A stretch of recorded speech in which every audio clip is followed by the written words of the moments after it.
28واں پارہ سٹارٹ ہو رہا ہے اور اس میں پہلے صفحے پر مسئلہ زہار بیان ہو رہا ہے. زہار زوئیں ہا الف را، جیسے ازہر ہوتا ہے، ازہر اسی روٹ سے یہ زہار ہے. یہ زہار کیا ہے؟ کوئی بندہ اپنی بیوی کو کہے کہ تو میرے لیے ایسے ہے جیسے میری ماں ہے، میری ماں کی طرح تو مجھ پر حرام ہے، میرے لیے میری ماں کی طرح ہے، میری بیٹی کی طرح ہے.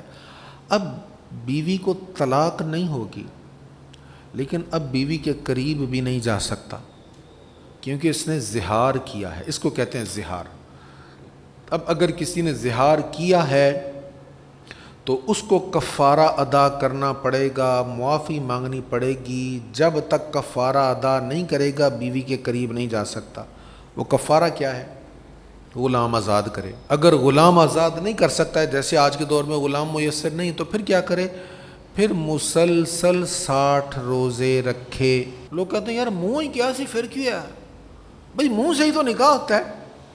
آپ جو سائن کرتے ہیں نا نکاح فارم پر، وہ تو آپ اپنی کاغذی کارروائی پوری کرتے ہیں، نکاح اس سے تو نہیں ہوتا. نکاح تو جب آپ کہتے ہیں نا قبول ہے تو نکاح ہو گیا.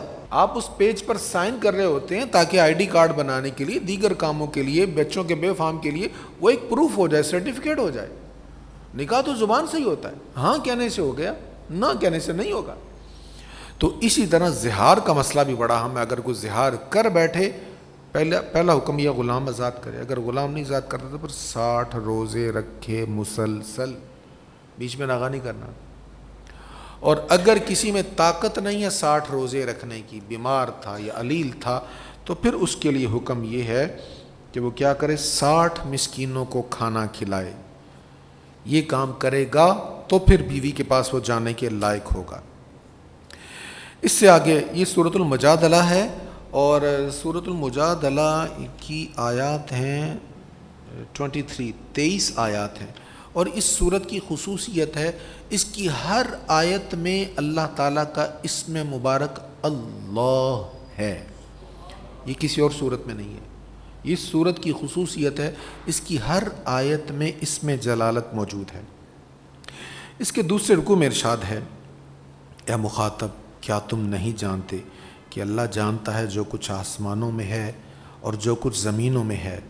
اگلی بات بڑی اہم ہے، اور میں 3 میں جو بھی سرگوشی ہو، 3 بندے نا آہستہ آہستہ خفیہ بات کر رہے ہیں، 3 میں جو بھی سرگوشی ہو، چوتھا ان کے ساتھ اللہ بھی ہے.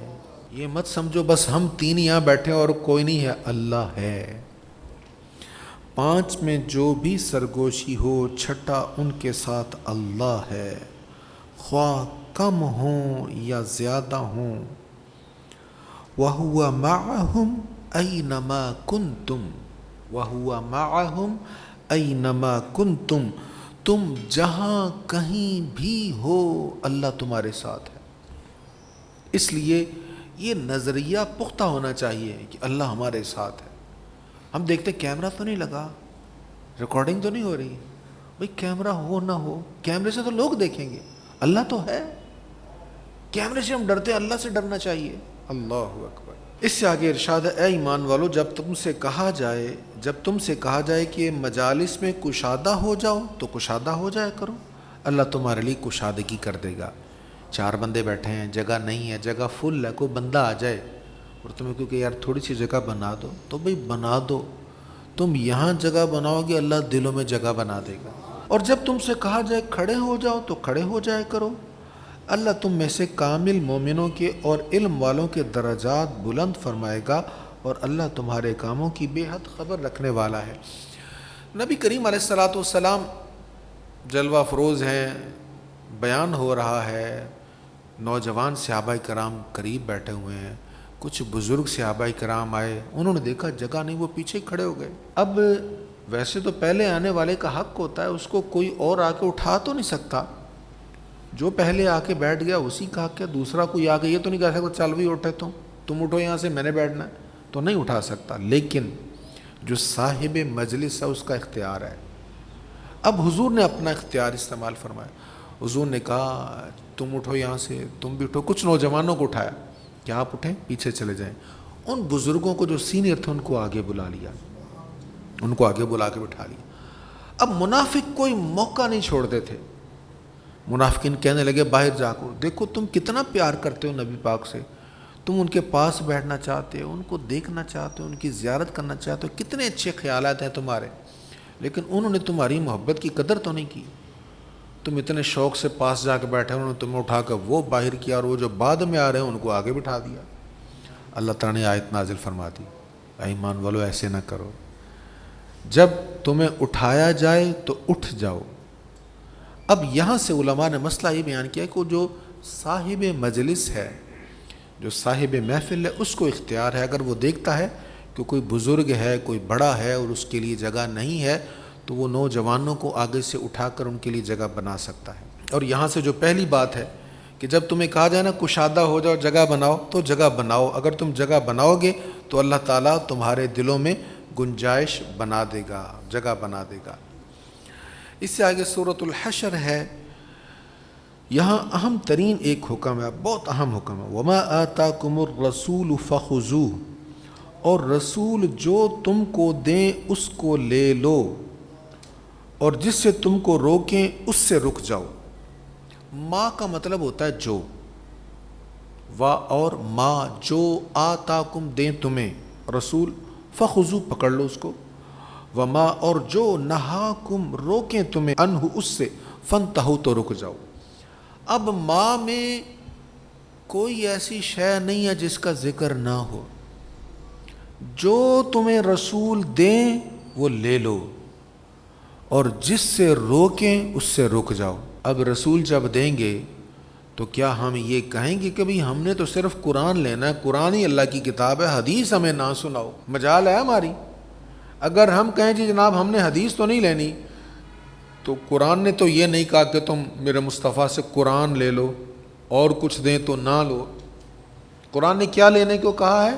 جو دیں وہ لے لو۔ ہمارے بڑے بڑے فیمس لوگ وہ حدیث کا انکار کر رہے ہوتے ہیں۔ میں نے غامدی صاحب کے کئی کلپ سنے، بہت اچھا کام ہے قرآن پر، کئی جگہ پر بڑا خوبصورت ان کی تفسیر ہے، میں اپریشیٹ کرتا ہوں ان مقامات کو، لیکن جہاں انہوں نے ڈنڈی ماری ہے، اتنی بڑی ڈنڈی ماری ہے، الامان والحفیظ، حدیث کے پورے ابواب کا انکار کر دیا۔ تو یہ تصور دینا کہ بھئی قرآن میں جو چیز ہے بس وہی لے لو، یہ تو حدیث کا انکار ہے، اور حدیث کا انکار اصل میں قرآن کا انکار ہے، کیونکہ قرآن کہہ رہا ہے ما آتاکم الرسول فخذوہ، جو میرا حبیب تمہیں دے وہ لے لو۔ اب جو میں قرآن بھی ہے، حدیث بھی ہے، لہٰذا ہم اگر سمجھیں کہ ہم حدیث کو چھوڑ دیں گے اور قرآن جو بیان کر رہا ہے اسی کو لیں گے، تو ہم قرآن پر بھی عمل نہیں کر رہے، قرآن کو بھی نہیں مان رہے۔ یہ قرآن ہی کا حکم ہے نا، ما آتاکم الرسول، قرآن کا حکم ہے کہ جو میرا حبیب دے تمہیں لے لو، جس سے میرا حبیب تمہیں روکے اس سے رکتا ہو۔ اب جن چیزوں سے حضور علیہ الصلوۃ والسلام نے احادیث میں روکا ہے، جن چیزوں سے، اس سے رکنا ہم پر واجب ہے، یہ قرآن پر عمل ہے۔ اور جن چیزوں کا حکم احادیث میں آیا ہے ان چیزوں کو لینا ضروری ہے، اس کا حکم قرآن میں آیا ہے۔ تو احادیث پر عمل کرنا اصل میں قرآن پاک پر ہی عمل ہے۔ اللہ کریم ہمیں اس کی توفیق نصیب فرمائے۔ اس سے آگے اللہ کریم ارشاد فرماتا ہے، بڑا اہم یہ بھی ارشاد ہے، 2 سال پہلے میں نے اس پر بات کی تھی، فرمایا ان لوگوں کی طرح نہ ہو جانا جنہوں نے اللہ کو بھلا دیا۔ مسلمانوں سے کہا جا رہا ہے ان کی طرح نہ ہو جانا جنہوں نے اللہ کو بھلا دیا، تو اللہ نے بھی انہیں اپنی جانوں سے بھلا دیا۔ دیکھیں کبھی کبھی ایسا ہوتا ہے، ہم کہتے ہیں یار ساری زندگی ایسے ہی گزر گئی، ہم نے تو یہ کام کیا ہی نہیں، ہمیں تو پتہ ہی آج چلا، یہ تو بڑا ضروری کام تھا، یہ تو کرنے والا تھا۔ اور کبھی ایسا ہوتا ہے زندگی کے آخری لمحات چل رہے ہوتے ہیں، پھر پتہ چلتا اچھا وہ جو مسئلہ تھا میرا ساری زندگی حل نہیں ہوا، اس کا حل تو یہ تھا۔ اللہ تعالیٰ فرماتا ہے بندے اگر تو مجھے بھلا دے گا نا تو میں بھی تیرے فائدے کے کام تجھے بھلا دوں گا، تو بھولا ہی رہے گا، ایسے ہی سرگرداں رہے گا، بھٹکتا رہے گا، محنت کرتا رہے گا، لیکن اصل پٹری پر تو چڑھے گا ہی نہیں، کیونکہ تو نے مجھے بھلایا ہے۔ تو اللہ تعالیٰ کی یاد جو ہے نا یہ بندے کے لیے دنیا میں بھی مفید ہے، دنیا کے حصول کے لیے بھی مفید ہے، آخرت کے لیے بھی مفید ہے۔ اللہ ہمیں اپنی یاد عطا کر دے، اپنی یاد میں دل لگا دے ہمارا۔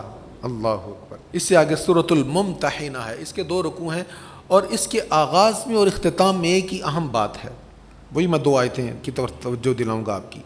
اے ایمان والو میرے دشمنوں کو اور اپنے دشمنوں کو دوست نہ بناؤ۔ اس کا مطلب یہ نہیں کہ آپ ٹریڈ نہیں کر سکتے، آپ بزنس نہیں کر سکتے، تجارت کر سکتے ہیں، خارجہ پالیسی ہے ظاہر، اس کے بغیر دنیا کی تجارت نہیں چلتی اور سب کے ساتھ کرنی پڑے گی ہمیں، لیکن قلبی محبت اللہ کے دشمنوں سے نہیں کرنی۔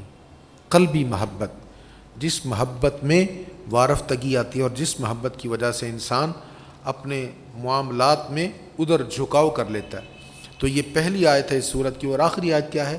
اے ایمان والو ان لوگوں سے دوستی نہ کرو جن پر اللہ نے غضب فرمایا ہے۔ تو سورت کے آغاز اور اختتام میں ایک ہی چیز کی تاکید کی جا رہی ہے کہ جن لوگوں سے، جن قوموں سے اللہ تعالیٰ ناراض ہوا ہے ان کے ساتھ تمہاری قلبی محبت نہیں ہونی چاہیے۔ سورۃ الصف میں ارشاد ہے، وہی ہے جس نے اپنے رسول کو ہدایت اور دین حق کے ساتھ بھیجا ہے تاکہ اس کو تمام دینوں پر غالب کر دے، خواہ مشرکوں کو کتنا ہی ناگوار ہو۔ تو دین مصطفیٰ تمام دینوں پر غالب ہونے کے لیے آیا ہے اور غالب ہے۔ آج بھی اسلام سارے دینوں پر غالب ہے۔ ہم مسلمان غالب نہیں ہیں، اپنے کرتوتوں کی وجہ سے غالب نہیں ہے، لیکن اسلام آج بھی غالب ہے۔ تو آپ کے ذہن میں سوال آئے گا، مسلمان غالب نہیں تو اسلام کیسے غالب؟ بھائی اسلام ایسے غالب ہے کہ اسلام کے مضبوط دلائل کا جواب آج بھی ان کے پاس نہیں ہے۔ ہمارا عمل نہیں ہے نا اسلام پر، اس لیے ہم کمزور ہیں، ہم پر وہ غالب ہیں، لیکن دلائل کے اعتبار سے اسلام آج بھی غالب ہے۔ تو قرآن ہے نا ہمارے پاس، قرآن مضبوط ترین کتاب ہے، اس کا جواب نہیں ہے ان کے پاس، تو ہم اس پر عمل نہیں کر رہے۔ عمل نہیں کریں گے تو پھر ہم مغلوب ہی رہیں گے۔ اب دیکھو یہودیوں نے کتاب پر عمل نہیں کیا تو کیا مثال ہے قرآن میں، سنیے۔ فرمایا جن لوگوں کو تورات دی گئی اور انہوں نے اس پر عمل نہیں کیا، ان کی مثال اس گدھے کی طرح ہے جس پر کتابوں کا بوجھ لدا ہوا ہے۔ تو گدھے کے اوپر کتنی ہی قیمتی شاندار کتابیں رکھتے ہیں، اس کو کوئی فائدہ ہے؟ اس کے لیے تو محض بوجھ ہے، کیونکہ نہ وہ مطالعہ کر سکتا ہے نہ ان سے اکتساب علم کر سکتا ہے۔ اللہ ہمیں اکتساب علم کی توفیق عطا فرمائے۔ یہ سورۃ جمعہ ہے، جمعہ ہم کہتے ہیں جمعہ، تو جمعہ کی میم جو ہے نا اس پر زبر نہیں ہے، یہ عربی کا لفظ ہے تو میم پر پیش ہے، لیکن ہمارے یہاں غلط العام ہے، اگر آپ ایسا بولنا شروع کریں گے تو لوگ آپ کا مذاق بنا دیں گے، لیکن آپ کے علم میں اضافے کے لیے عرض کر دوں اصل لفظ ہے جمعہ، جیم پر بھی پیش ہے میم پر، جمعہ، جمعہ نہیں ہے، میم پر پیش ہے۔ تو یہاں پر جمعہ کے بارے میں ارشاد ہے، اے ایمان والو جب جمعہ کے دن نماز جمعہ کی اذان دی جائے تو تم اللہ کے ذکر کی طرف دوڑ پڑو اور خرید و فروخت چھوڑ دو، یہ تمہارے لیے بہت بہتر ہے اگر تم جانتے ہو۔ تو پہلی اذان جب ہو جائے تو کاروبار چھوڑ دینا چاہیے، پھر جب نماز پڑھ لی جائے تو تم زمین میں پھیل جاؤ اور اللہ کا فضل تلاش کرو۔ اب یہاں پر جو حکم ہے ہم بالکل اس کے برعکس چل رہے ہیں۔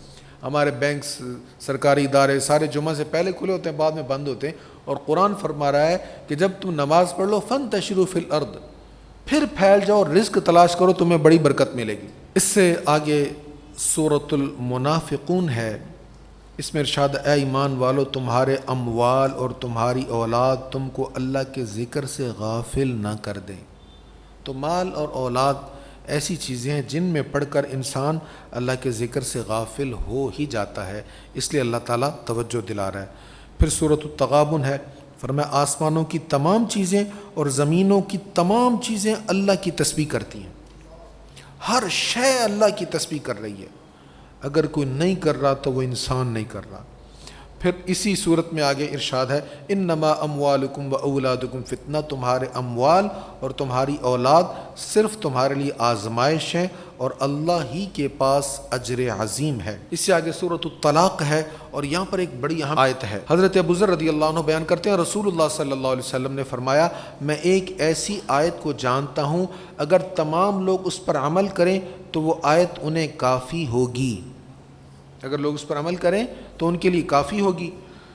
پوچھا یا رسول اللہ وہ کون سی آیت ہے؟ تو آپ نے فرمایا وَمَن يَتَّقِ اللَّهَ يَجْعَلْ لَهُ مَخْرَجًا، یہ سورۃ الطلاق کی آیت نمبر 2 کا آخری حصہ ہے، پوری آیت نہیں ہے، سورۃ الطلاق کی آیت نمبر 2 کا آخری حصہ ہے، ہو سکے تو اس کو یاد کر لیں، نہیں تو وہاں سے جا کے قرآن مجید سے یہ مقام دیکھ کر یاد کر لیجئے گا۔